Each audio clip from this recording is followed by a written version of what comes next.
Hi, you're probably wondering what I'm doing back here, right? Well, funny story.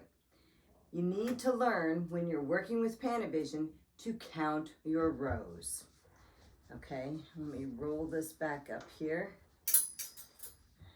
I'll probably have to straighten it out some. But I actually did not count my rows. And because I started rolling the quilt and hadn't counted them, I didn't know which row I was on. And I'll explain more of that when I get back to the other side. So, here's the thing. I have 8 rows of my pattern. Okay, let's see. 1, 2, 3, 4, 5, 6, 7, 8. 8 rows of my pattern. Now, when I turned my machine off the other night, I did not check to see which row I had ended on. And I've rolled the quilt at least twice since I started. So when I came back to work on my pattern, as you can see here, when you first bring your pattern in, it does not show you which row you left off on.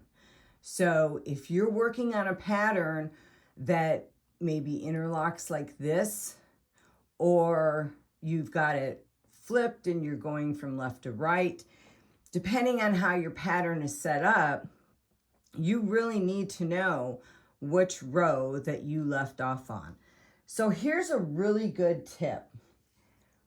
When you first make your pattern, write down how many rows you have in that pattern. Then, after you complete each row, go ahead and cross it off. That way, if you turn off your machine for the night and you come back the next day, you will know which row you need to start on. Because just by looking at my quilt right now, I would not have a clue which row I would be starting on.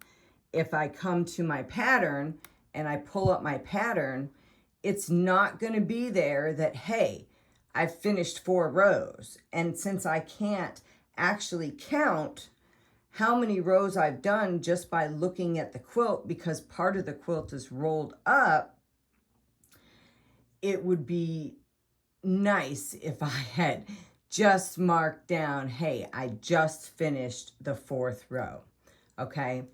So that is going to be a really good tip for you to keep track of how many rows you're starting. After you finish a row, cross off that row so that you know when you come back the next day, or maybe you just went to lunch and you turned off your machine, you'll know which row to start off on, okay? All right, well, that is a really good tip for you, and I'm going to go ahead and finish off this quilt because I am now on row 5, okay? Don't forget to hit that subscribe button, and if you like this video, hit that like button for me, okay? All right, take care and happy stitching.